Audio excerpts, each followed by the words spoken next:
Hello, hello, Aquarius Collective. Ako po si James from James Tarot PH. Ito po ang inyong weekly reading for March 16 hanggang 22. So mga Aquarius, alamin po natin kung ano naghihintay sa inyo para sa mga petsa na yan. So let's begin. Inhale and exhale. Holy Spirit, Spirit Guides, ibigay po natin kay Aquarius ang mensaheng dapat nilang malaman para sa linggong ito. In your overall energy, meron kang the Eight of Wands. Beautiful. In the area of what you need to focus on, the Ten of Pentacles. In the area of what you need, meron kang the Four of Cups. In the area of what's affecting your current energy, meron kang the Seven of Wands.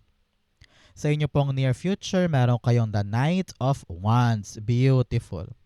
In your challenge for the week, meron po kayong the Page of Wands. Sa inyo pong fortune, the Six of Pentacles. Yay! Congrats, congrats. In your divine messages, meron po kayong the Three of Swords. At ang outcome nyo po for the week, ito po yun. Mamaya, sabay-sabay po natin siyang bubuksan sa dulo ng ating reading. But first, mga mahal kong Aquarius, thank you po muna sa lahat po ng mga hindi nag-i-skip ng ads, nagla-like, nagko-comment. Malaking tulong po yan every time po na meron tayong libreng reading para po sa inyo. So thank you. Keep on liking, keep on commenting, and thank you po for not skipping the ads. So, in the background of your reading, meron kang the Three of Wands. Yes, you've been waiting for so long, Aquarius.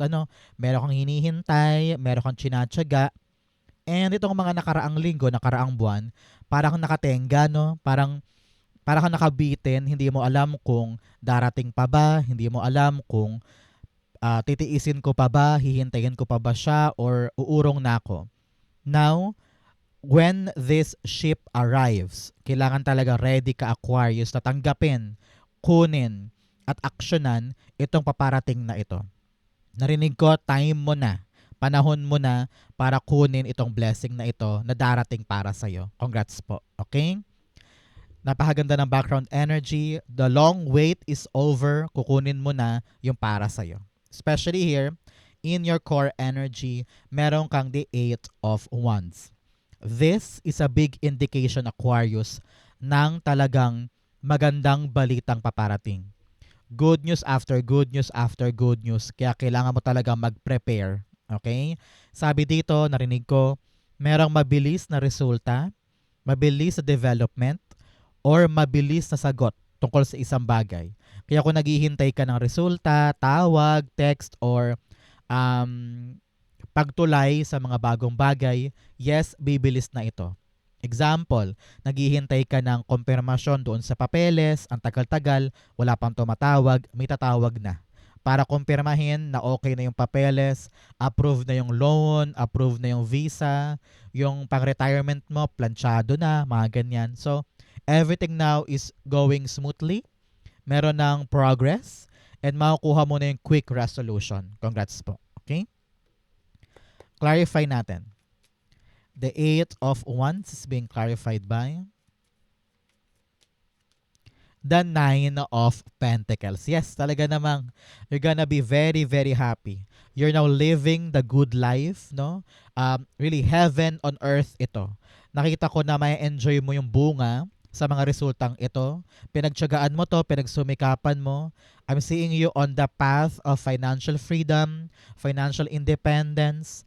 Kayang-kaya mo nang ipundar yung mga bagay na dati nasa isip lamang, pangarap lang before, pero ngayon kayang-kaya mo na siyang gawin, bilhin, kunin, ma-enjoy. So sabi dito, i-enjoy mo lang yung paparating, Aquarius. Deserve mo ito. Talagang bunga yan ng matyaga mong paghihintay. Nandyan na. Okay? So congrats. Happy life, luxurious life is waiting for you. So, Aquarius, ano ba tong mga hinihintay mo? I-comment mo na yan sa baba, i-manifest na natin para dumating na this week. Okay? Kapag sinusulat, minamanifest nangyayari. Okay? Go on, sulat na po. In the area of what you need to focus on, the Ten of Pentacles. Sabi dito, Aquarius, pagtuunan mo ng pansin yung mga bagay na long term, mga bagay na pangmatagalan, mga bagay na hindi lang temporary, hindi lang for the next 2 years, kung hindi for the next 5 or 10 pa. Something na talagang matibay, may pundasyon, pangmatagalan. Kung ito man ay negosyo, nako, seryosohin mo na yan. Huwag mo agad bitaw-bitawan, kailangan nakatutok ka dyan para maging mas matibay, lumago. Kung ito man ay proyekto or trabaho, kailangan ipakita mo na seryoso ka dyan para magkaroon ng long-lasting effect. Okay? Kung ito man po ay tungkol sa inyong mga mana, properties, pinag-aagawang lupa, o kaya binebentang mga property sa isang kliyente, sabi dito kailangan buong pamilya ay agree. Okay? Kung ito ay property, kailangan buong pamilya ay agree para magkaroon ng matiwasay na transition at walang may iwan na gulo or hang-ups or problema. Okay? Sabi dito, kailangan daw nagkakaunawaan ang buong pamilya, merong suporta, merong kapatiran na para bagang panagkamali yung isa, panagkaproblema yung isa, tulungan. Okay? Your family is your foundation this time para kung ano man tong gagawin mong pang long term, magkaroon talaga ng successful outcome. Okay? Example, balak mo magtrabaho sa gantong lugar pero may iwan mo yung anak mo, pwede mong ipaalaga kay ate o kay pinsan, yung para bagang tulungan kayo sa hirap at ginhawa sa gagawin ng isa't isa. Nandiyan kayo para sa isa't isa. Okay? 10 of Pentacles, the Strength card. Yes, ngayon, silent win ito. Do it in silence. Do it in gentle, kindest way. Okay? Sabi ng yung spirit guides, hindi mo kailangan maging loud. Hindi mo kailangan maging, tawag dito, maging aligaga, maging mataranta. No? You need to really calm down and ayusin to ng malumanay, magkaroon ka ng mahabang pasensya, magtiis kung kinakailangan. Syempre, iba't ibang utak yan, iba-ibang paniniwala yan. Pero kung ikaw yung taong handang umunawa at magtiis at magpasensya, kayang-kaya mo makuha yung suporta ng mga ito at ma-accomplish nyo yung gusto nyo ma-accomplish. Halimbawa, kayong pamilya, meron kayong itatayo ngayong negosyo, talagang tulungan. At habaan mo ang pasensya mo para talagang magawa ninyo yung solid na negosyong iyan. Kung halimbawa ito ay property na pinag-aagawan or binebenta, kailangan talaga maging matiisin ka para unawain, hintayin yung desisyon ng ibang kapamilya. Okay? Kung ito po man ay mga permanent job or permanent career path or career change, pinapayuhan ka na yung spirit guides to just kayanin. No? Your hard work will pay off. Kaya talk gently to yourself. Sabihin mo lagi sa sarili mo na kaya ko to, magagawa ko to, Aquarius, relax ka lang, relax lang tayo, wag papatol, wag iinit ang ulo, so that everything will be fine. Okay? Go it gently, kindly, kayang-kaya mo yan. In the area of what you need, meron kang the 4 of Cups. Ang kailangan mo ngayon bagong simula. Bagong bagay. Maging open ka daw sa mga bagong pagkakataon. Syempre may darating, 'di ba? Syempre meron kang hinihintay na sayo mo, God, please, baguhin mo na yung buhay ko. Gusto ko na ng pagbabago. Gusto ko na umasenso. Gusto ko nang makalarga. Pero dahil ang mga mata mo ay nakatingin pa rin doon sa mga pinanghinayangan, hindi mo daw nakikita yung isang kumakatok sa'yo na bagong opportunity. Sabi dito, open your eyes, open your mind para makita mo kung ano yung binibigay sa'yo ni God na bagong pagkakataon. Masyado ka daw abala sa mga bagay na wala ka na magagawa.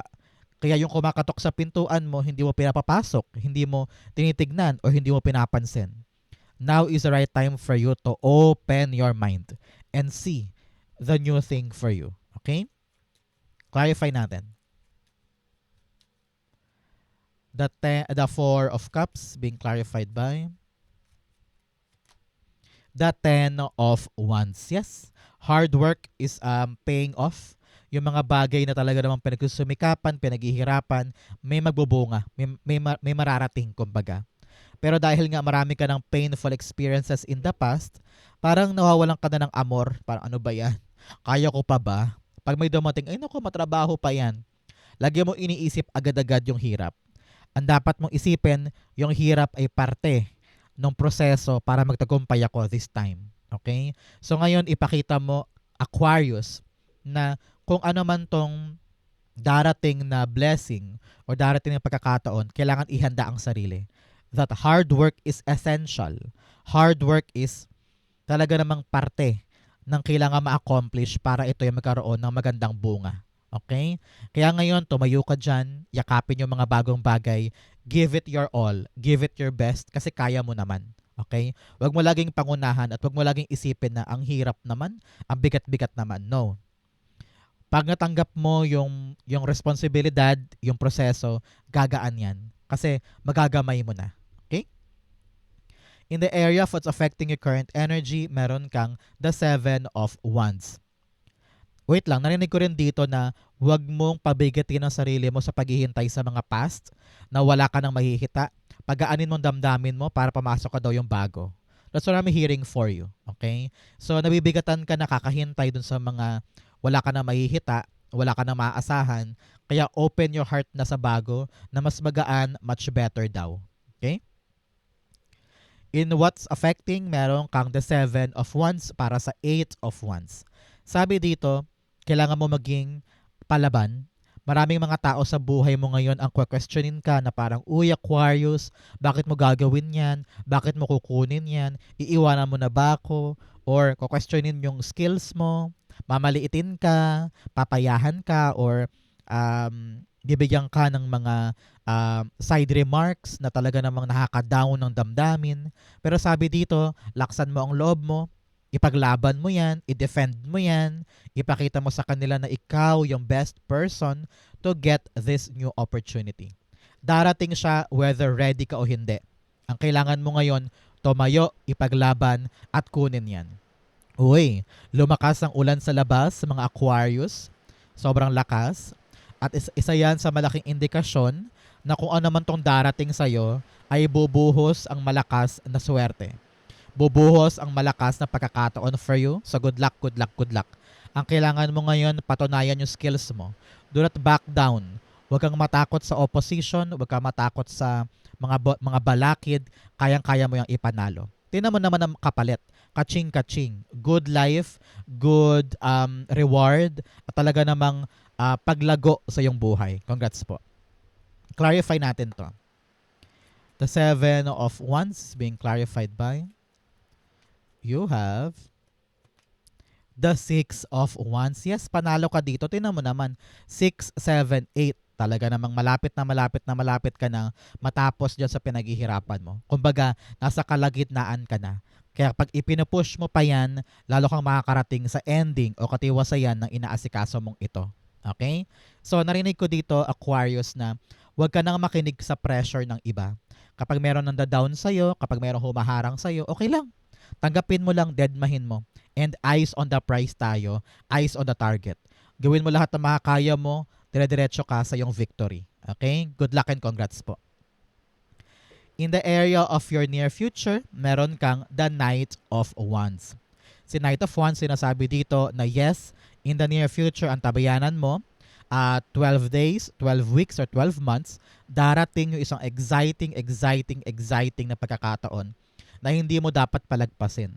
Sabi dito, maging go-getter ka, palaban, subukan mo lang, wag mong hindian, wag mong atrasan. Give it your all, your passion, dedication, at i-enjoy mo siya. Dahil kapag ginagawa mo yon, talagang mahiyakap mo fully yung benefits ng blessing na darating. Ito yung pagkakataon, Aquarius, na hindi ka tatanggi sa grasya. Hindi ka tatanggi sa pagkakataon. Dahil alam mo na kapag dumating ito na yung chance mo for something new. Okay? Kaya be receptive, magkaroon ka ng maalab na fighting spirit para ma-accomplish mo ito. Okay? Knight of Wands. The Queen of Swords. Yes. Dapat clear sa mind mo kung ano tong pinaglalaban mo. Dapat clear sa mind mo kung ano tong halaga ng bagay na papasukin mo. Kasi kung malabo sa isip mo yan, anytime bibitaw ka dyan. Diba? So kapag clear sa mind mo yung purpose, yung ugat kung bakit mo ito nilalaban, itutuloy mo yan hanggang sa manalo ka. For many Aquarius dyan, narinig ko dito, merong someone in your life will make a decision in your favor. Halimbawa, boss mo to, supervisor, or mentor, parang meron siyang desisyon na papabor sa'yo. Halimbawa, ikaw ang pipiliin for this promotion, ikaw ang pipiliin for this provincial meet, o kaya ikaw ang pipiliin for this out-of-town seminar, ganyan. So, itong taong to ay instrumental para magkaroon ng magandang pagbabago sa life mo. Kaya tanggapin mo yung kanyang tulong, yung kanyang blessing, dahil siya yung susi para sa bigger things para sa'yo. Congrats po. In the area of your challenge, meron kang face inner demons and self-sabotage. Ayan. Sabi, harapin mo daw lahat ng mga kabulukan sa pagkatao mo, kabulukan sa buhay mo. Tanggapin mo yan, yakapin, and mag-transform ka. Lahat ng mali, lahat ng pangit, kayang-kaya pa yung baguhin. Okay? So face all of your darkness and gamitin mo siyang bala para mag-improve. Okay? You also have self-sabotage. Ayan. Sinasabotahe mo daw ang iyong sarili. Madalas ka daw na negative self-talk.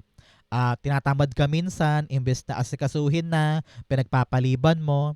Because takot kang mag-fail, takot ka sa responsibility, takot kang ma-judge. So ngayon, kailangan ma-overcome mo yung mga pangit mong sinasabi sa sarili mo, labanan mo yan, and begin to trust yourself again. Kailangan kausapin mo ang sarili mo in a positive way, and kailangan i-cheer mo ang sarili mo para lumakas ka at tumibay ka. Okay? In your challenge, meron kang Page of Wands. Si Page of Wands, sinasabi dito na parang gusto mong umatras. Parang gusto mong layuan or mag-quit sa isang bagay na kayakap-yakap. Darating na Aquarius, mabilis ito at talaga namang it will change the course of your life, no? May inaabot sa iyo si God pero iniisip mo parang ang hirap-hirap naman, parang ang daming dapat trabahuhin, ayoko na. So umaatras ka dahil nakikita mo yung mga effort na dapat mo ibigay. Sabi nga sa iyo, relax ka lang eh. Relax lang, huwag kang matakot, kayang-kaya mo yan. Kasi long term yan, no? 10-10, talaga namang ending of hardship and you are now entering a new cycle of your life. So bakit ka natatakot dyan? Diba? So now, give it a chance. Try mo lang, subukan mo lang, huwag mong sukuan, huwag mong layuan. Bigyan mo ng chance yung pagkakataon na ipakita sa'yo kung ano yung magandang dulot niya sa buhay mo. Okay? Huwag mo daw i-refuse yung destiny and huwag ka daw tumanggi sa grasya na maaaring magpaganda ng buhay mo. Okay? Page of Wands, the Ace of Swords. Yes, pagliwanagin mo ang isip mo ngayon. No? Naguguluhan ka lang dahil sa takot. Nako-confuse ka lang dahil sa taranta at dahil sa kumakawala ka kasi ngayon sa yung box eh. Kumakawala ka sa yung comfort zone at nakasanayan, kaya ka talagang confused ngayon. Sabi, kapag naintindihan mo kung ano yung halaga ng pagkakataon na ito, mailalaban mo yan. Kaya ngayon, pagliwanagin mong isip mo, go for long walks sa park, sa beach, sa ilog, kahit sa bahay lang sa garden mo, para makapag-isip ka ng tama at lumiwanag sa iyo itong gagawin mo na ito. Okay? Kapag confused, do not decide. Kapag naguguluhan pa, huwag ka munang bumitaw or umatras. Pag-isipan muna para makita mo na, ay, kaya ko to, sige, laban ko pa. Mga ganyan, okay? In your fortune, meron kang joy and delight. Open your heart to joy. Sabi dito, think positive, mag-enjoy ka lang, maging masayahin ka naman, huwag mong dibdibin, kaya mo to. You also have cleansing waters. Yan, purification activates vibrant life force. Sabi dito, gamitin mo daw ang tubig bilang cleansing therapy. Halimbawa, pag naliligo ka sa banyo, sa pool, sa dagat, lagi mong pakiramdaman na pag binubuhos mo yung tubig sa ulo mo, dinadala niya pababa lahat ng negativity, bigat, sakit, pain, trauma, hanggang sa dumating sa drainage. Gawin mo yun lagi para gumaan ang pakiramdam mo. Okay? In your fortune, meron kang the Six of Pentacles. Sabi dito, makukuha mo na. Kung ano man yan, makukuha mo na. Ramdam ko dito na meron kang tinrabaho dito nakaraang buwan, nakaraang taon, na para bagang nabinbin yung bayad sa'yo, nabinbin yung resulta, or hindi mo nakuha before yung dapat mong makuha. Pero ngayon, ibibigay na sa'yo. Congrats ha! Kung meron kang matatanggap ngayon na bayad, konfirmasyon, or talaga namang long-awaited money, ito na yon, iaabot na sa'yo. Many of you naghihintay rin na makarinig ng tawag or sagot mula sa mga bagay na matagal mo nang ginawa. Ngayon makukuha mo na siya. Talaga namang you are receiving good gifts this time kasi deserve mong makuha yung mga yan. Okay? Hindi lang yan basta-basta swerte, pinagtrabahuhan mo yan eh, pinagsumikapan mo yan, at talagang karapat-dapat mo siyang makuha ngayon. Okay? The Six of Pentacles being clarified by the Queen of Wands. Yes? Talaga namang tataas yung confidence mo ngayon. Very, very happy ka. At saka parang, I don't know why, narinig ko na parang susugod ka na kasi na-realize mo, ay, gumana, ay, nakuha ko. So, ibig sabihin, kaya ko talaga. So, dumoble yung confidence mo para ituloy-tuloy siya. No, para hindi na umatras. Para mag-double down ka sa effort, sa energy, sa power. Kasi na-realize mo, kayang-kaya mo at nabigyan ka ng kumpirmasyon na panghahawakan mo para lalong lumaban. So, congrats po. Bigyan kita na example. Meron kang Zumba class. Ikaw ay Zumba instructor. Tapos yung mga nag-apply, mga 5 matanda lamang, mga 5 seniors lang. Sabi mo, hi, kaya ko ba talaga to? Pero kinabukasan pagbalik mo, ang nag-sign up, 20 senior na mga taga-resident doon. Sabi mo, hi, wow, dumami. Marami na akong kliyente. Now, alam ko na gagawin ko. A-attend na ako, gaganahan na ako kasi meron palang nagtitiwala. So, dahil na-receive mo yung magandang bunga sa ginawa mo, tumatapang ka, humuhusay ka, at nakakaroon ka ng confidence para i-enjoy itong bagay na ito. Parang ganon, no? So, congrats, and i-take mo to para sa iyo yan. In your divine messages, meron kang be bold and make the first move. Magkaroon ka ng tapang na humakbang, maging ano ka lang, gentle ka lang, relax ka lang, everything will be fine. Ang importante, humahakbang ka. Making the first move para sa tuloy-tuloy at dire-diretsong success. Okay? You also have faith in your dreams. Magkaroon ka daw ng pambihirang tiwala sa iyong mga pangarap, sa iyong mga goals na kayang-kaya mo silang abutin. Okay? You don't need to look back sa mga pain mo with the Three of Swords. Marami ka ng pain, suffering from the past. I understand. Maaaring maingat ka ngayon, maaaring takot kang sumubok, maaaring pinoprotektahan mo lamang ang sarili mo para hindi ito maulit. Pero sabi ng yung spirit guides, panahon na para maghilom ka dito. Ang sabi, ito daw ang humaharang sa'yo para magtagumpay ka. Kung ano naman tong pain na to of rejection, trauma, yan daw ang harang eh. Kaya kailangan talaga makapag-move on ka na dito, maghilom ka na para hindi niya masira yung mga future events mo or future blessings mo. Okay? Three of Swords. Meron ka palang 3-3 here, no? So talaga namang meron po kayo na mayapang kamag-anak sa kabilang buhay na hanggang ngayon ay pinoprotektahan ka pa din at ginagabayan ka. So later, magtiri ka ng kandila Aquarius ha, o kaya magdasal ka to give thanks to them for their protection and guidance. Okay? The Three of Swords being clarified by the Five of Wands. Yes, paglabanan mo at ipanalo mo itong trauma na ito or heartbreak na ito from the past. Hindi mo daw magagawang manalo kung ikaw ay kinakadena pa rin ng mga past happenings mo. Sabi dito, malaki ang potential mo to win your life or to win yung mga goals mo eh. Pero dahil nga marami ka pang hang-ups or issue from the past, nahihirapan kang lumaban. So, kailangan talaga ma-forget mo na to para maipanalo mo na yung mga endeavor mo this time. Okay? Kung merong mga problems with kapatid, magulang, or issue with a lover o katrabaho, pransyahin na daw yan para hindi ka na ma-distract sa mga dapat mong pag-actionan ngayon. Okay? Outcome mo yan, but first, bigyan mo na kita ng fortune cards. You have money path. A path with money is waiting for you to find it. Wow! Meron daw po paparating na pera, kunin mo to para sa'yo to. You have clouds, temporary problems. Huwag ka mag-alala. Yung mga problema mo daw ngayon, temporary lang yan. Matatapos din daw yan. Sabi ko nga sa inyo, 10-10 is here.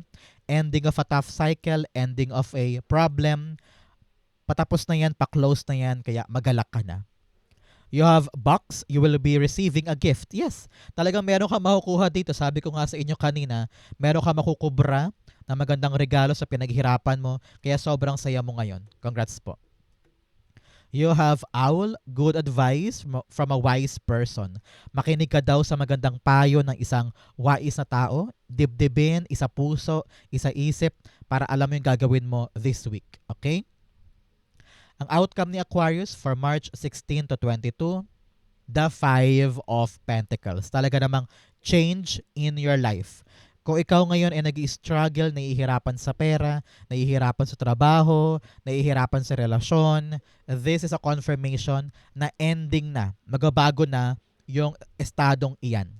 At makakalagpas ka na sa struggles na ito. Pinapayuhan ka, Aquarius, na gamitin mo ang kakayanan mo, gamitin mo ang strength mo, ang power mo, at huwag mo nang isipin pa yung mga weaknesses mo. Huwag ka na mag-play victim dyan. Be your best version of yourself, at ikaw lang din daw talaga ang makakagawa ng paraan para makawala ka sa iyong mga struggles. Okay?